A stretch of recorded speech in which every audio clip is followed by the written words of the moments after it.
is such a pleasure to be here this morning. I want to thank all of you for coming on this blustery, wet, cold January day to hear about our efforts here in Zapata for higher education.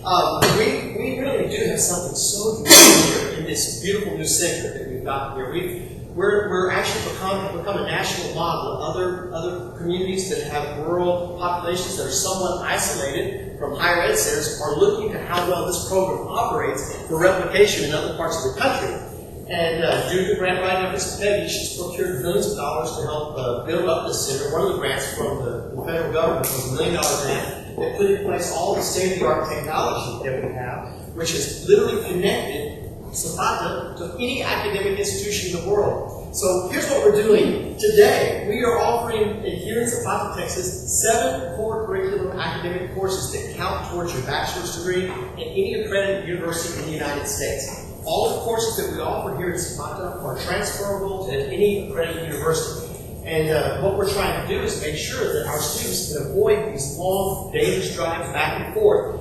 And we're trying to create here, as well as save on expensive gas and other expenses associated with going to school by being able to live at home. And the results have been phenomenal. In less than 18 months, 243 students here in Zapata have taken classes here at the center. In just 18 months, 243 students. And those have been in just the core curriculum areas. But what we're planning to do now is even more exciting.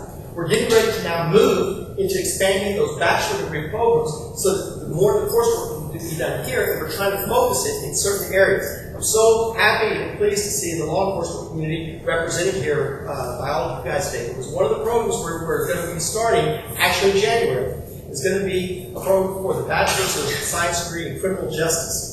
And let me tell you a little bit about that particular program and how it works and how you can see the program here in Zapata is designed to help facilitate higher ed opportunities. Governor Rick Perry, who's done some excellent work in Texas as far as developing the economy, developing training, he signed into law last year a wonderful program which will cover all law enforcement's bachelor's degree in criminal justice. So what is wonderful about this center is our academic partners. So let me kind of tell you a little bit about the academic partners that work with us here in Zapata. We have a contract, or we've gotten an agreement with 4 institutions, with Texas A&M International University, with Laredo Community College, with the UT Health Science Center, San Antonio, and Texas State Technical College out of Harlingen. And those, they entered into a 5-year agreement to provide courses here, either with live faculty or with using our state-of-the-art distance education equipment and classes that can offer here towards the degree. So it basically is a wonderful, I think here's the wonderful thing. You don't have to go to San Marcos, and you don't have to go to Laredo. You can come right here. In fact, you can start your program on January 14, 2013, because we're offering Texas State Government. I'm the professor for that class. I'll be teaching that class for Laredo Community College. And it's a required class that actually everyone has to have in order to get a bachelor's degree from any university. I'm super excited about our sheriff. I think he's thinking in the right way. He's thinking about focusing on young people and how we can help improve our outreach to young people. And one of the best ways to do that is again, through having a higher educated law enforcement community, or a law enforcement community that's aware of some of the psychology that's involved, because that'll be part of your career. So, in other words, this all sort of comes together. So if we can offer courses through different academic institutions that are going to be transferable towards degrees, that's going to really open everything up for the future for students, and make it easier for students to be able to pursue their academic goals. So the bottom line is, what we have here is an amazing center, and I can tell you from having taught so many students in Zapata, our young people here are so fantastic. I mean, I love the students that I've had so far, and I also enjoy teaching the students that have gone back to school, because the community has such an appreciation for higher ed, and they really want to take advantage of these resources. So we need to figure out ways to support this initiative. So I want to tell you a little bit about some of the challenges that we've had. We've had some issues with trying to get our funding procured in order to keep the college moving forward, specifically to keep my salary going. I had not been paid a dime since October 12th of last year. And the reason that's happened is because when I was working originally with the school district roughly ended the financial support for my position, which put me in a rather difficult spot because it was in the middle of the semester. I couldn't leave all the students dangling. I also couldn't just, stop working because I had to keep working in order to keep everything moving. But what we want to do, we do have grants in. Megan's written a number of grants that should be coming through by the end of this month in February. But we really need to think about how are we going to, as a community, support and sustain this college. Is this something that is really worth it and important enough to our community that we want to really invest in? And I think the issue there is that's kind of, in my opinion, of course, it is. To me, you never go wrong with higher education. We need to figure out a way to do funding, and I think that's very important. The other challenge that we've had that the community needs to be aware of, and that's the purpose of this forum, is while this center, the courses we're going to be offering for the community, we needed initially to have the high school work with us. And when I was very, very fortunate to have Mr. Flores, when he was our principal here at the high school, he supported 100% our initiative here at the center. Just to give you the numbers, just to give you the quantitative numbers of student enrollment. This time last year, for this, we had 52 high school students, along with community members, entering into our academic programs last year, this same semester, 2012, January 2012. Mr. Flores in the summer, working with Mata Rivera and the team there, was able to procure 92 students from the high school in the summer program. After Mr. Flores was removed from that position, for this fall, we only had 12 high school students. And for this semester, we now have 0. And the reason this is serious is in order for this center to work, it isn't based, I agree this is not a high school center, but we need to have those numbers in order to make the course offerings here cost effective for the academic part. Like, for example, for TAMU was really the people that started in Zapata. We owe a great deal to TAMU in Laredo because in 2011, in the summer of 2011, we really had to get this thing going. And I taught the National Government class, which is a core curriculum required course today, and Dr. Cruz Torres, who's a professor emeritus from College Station A&M, taught the sociology class. But this is where we learned how the numbers became so important. We had to have a minimum for it to be cost effective for TAMU youth. We had to have a minimum of at least 25 to 27 students for the class to make. So let's say we get 12 students into our classes, here at 12 high school students. And let's say we get maybe anywhere between, say, 7 to 15 students from the community. Well, that makes 30 students, right? That means that the institutions are receiving the tuition costs that they need to make this cost effective to offer classes here in Zapata. So it's kind of a complex financial issue here, and it's critical that we, as a community, at the high school, works closely with the center. In other words, the commissioners and the county, they stepped up to the plate, and they did the right thing.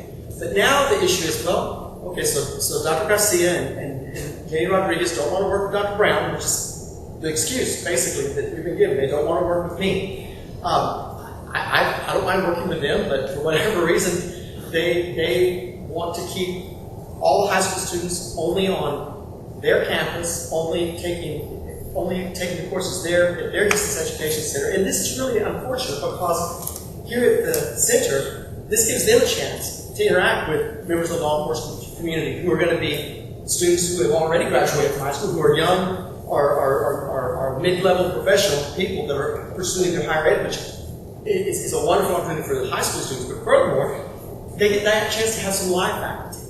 I teach the government classes. I'll be teaching the biology classes. I've even asked Dr. Perez here to teach for us Spanish. She's a renowned scholar in Spanish at the university level. And Dr. Cruz Torres, who's teaching sociology. We have a very highly educated community here in Zapata. You know what? One reason I just love Zapata, there are a lot of reasons why I love it here, but one of the things that I think is so phenomenal is in such a small number of people, you have concentrated so many highly educated people. I mean, Mr. Vela went to the University of North Carolina at Chapel Hill, where I actually grew up, you know. I mean, people in this community, I mean, you have people that have gone to all over the United States and all over the world to college, and you wouldn't even know it because everyone's kind of quiet about it. But you know what? You do know it because when you have their kids or their grandkids in the classroom and you see the respect that they have for learning, then you realize that that's been passed down from generation to generation. The families have passed down the respect for learning, for higher education, and that has definitely come across. But we have some serious issues. And we cannot get the high school and the school district to really come together and support this county-wide initiative. I think the problem is we get too territorial. And this happens everywhere. It's not just the problem. It happens in Austin, it happens in New York, it happens everywhere. It's human nature, right? It's human beings. We get territorial about it. But what we have now is a whole other paradigm. It's a whole other opportunity. And people can't be threatened by or feel as though something new, something more technologically advanced, something bigger that involves five institutions is somehow going to threaten what's been done in the past. We build on the efforts. We build on the efforts of what people have done. We have to build on what happened, on the good things that happened at the high school. And now this is where we're at. We can't take the point of view that, we're not going to work with this person, we're not going to work with this center, and you can't just cut someone off financially. Okay, I was fortunate to have saved up quite a bit of money, not a lot, but I mean enough that I didn't even have a paycheck after October 12th, and I was able to coast through, to now. But unfortunately now, I've got to pay the rent, I've got to pay the gas, I've got to pay my cell phone. And it's a little bit humiliating in a way for me to have to come here before the community and let you all know that this is an issue. But you know what? I don't mind being humiliated at all for the students in this community. I don't mind doing anything that will help the people in this community, especially the young people, which I know Sheriff Lopez is concerned about, and I know all of us are concerned about. I'm willing to go out and I'll humble myself for them, okay, for the people that are learning. But it really shouldn't be that way. And I hate to say this, but I'm going to go ahead and say it. This tradition of this attitude of sort of humbling people occurred with Mr. Flores, who was one of our biggest supporters. Joe Flores was a loved, excellent administrator, excellent principal, and he was getting ready for retirement. But he was then cut off and put to transportation. I'm sorry, guys, but that was to humiliate him. Okay? Just as cutting my salary off, forcing me to come to the community and global internet and telling you my financial story is somewhat humiliating for me. I'll take questions in just a minute.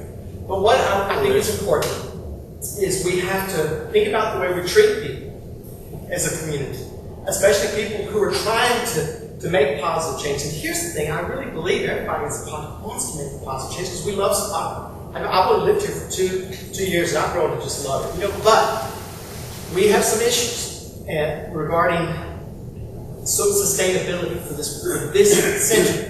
In the community, the word needs to get out there. How are we going to sustain it? How are we going to pay Dr. Brown's salary? Or how are we going to work with the high school to make sure? Yes, of course, the high school. This isn't a fancy high school. No, it's not. This is a higher ed center for the community. It's a higher ed center for working professionals, for people who want to go back to school or get trained. That's what this center is for. But guess what? Because of what I explained to you earlier about the cost effectiveness, our academic partners need those numbers. We need those 92 students Joe Flores got from me last summer. I need those 50 students we got last winter from the high school. And then we combine those students with the students in the community. And guess what? We have a beautiful thing. We have a beautiful mix. And Joyce, you were in my classroom. You got to sit in one of my classes. You saw the mix, the intellectual mix. I mean the mix of people. So when you have people from different walks of life and from different generations working together, and of course, the majority of people in that class were the high school students, but we also, there were other students that were not. It's diverse. Yeah, exactly. And that does so much. Again, getting back to the whole thing of what we're about. We're about young people. We want to help our young people. Having our young people be exposed to the older generation of working people, going back to it, is such a great role model for me. I need to bring up another issue too. When I came here, there was a pledge of $100,000 by Maria Hernandez. That was pledged. They did the big old check, the big old cardboard check. They did the big the EDC, which procured those funds from Maria, pledged that too. Had a big celebration and dinner honoring Ms. Ramirez and the family, their son, everybody here at the community center. And that was 5 years ago. And as of today, we've got the zero from that pledge. Okay? We've got the zero. So what that means is no one has put a single dime into this center. The only people that have paid for this center has been the federal government, the state government, the county government, and I'll be honest with you, I paid for it because my consulting fee, I'll tell you what it was, it's $50,000 a year. No benefits, no insurance, nothing. But I didn't realize when I accepted that consulting fee that I would have, I had to pay for gas, I had to pay for expenses that have been exceedingly high. Because I wasn't familiar with being in an isolated part, living in a rural community, because I've lived most of my life in major cities. And man, I mean, the cost of trying to drive back and forth to Laredo, to San Marcos, to Harlingen, to San Antonio to try to get these academic agreements in place that we've got in place, it cost me roughly $38,000 over the 2-year period. So when you take that $50,000 consulting fee, you take out the fact I got no benefits from that, and then you take out the fact that I spent roughly $38,000 out of 100 on operational expenses because the steering committee and the school district hadn't thought about what that would mean for the person who they hired. I ended up getting paid probably just a little over $30,000 with no benefits, which again, we're not in this for the money. It's just sad to me that our school district has felt as though they want to completely separate from everything that we're doing here. And I just don't think those are the right decisions. And I cannot let this center, my fiduciary duty to the federal government for the money that the government's put in, my fiduciary duty to the state, my fiduciary duty to the community, and then most importantly, to my students, all my students. I hope some of you are going to be my students this year, especially if you're going to do this law enforcement program I want to see you all participate in. I can't let that interfere and bring us into a situation. I can't let that affect the college anniversary.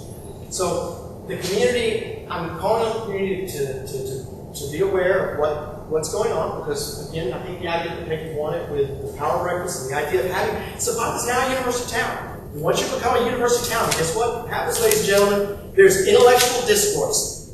It's no longer all behind closed doors. Once you get an academic environment, a higher education community, whether it's Chapel Hill, North Carolina, or whether it's a small town like Zapata, Texas even, you end up getting intellectual discourse. And that's a good thing. That's a good thing.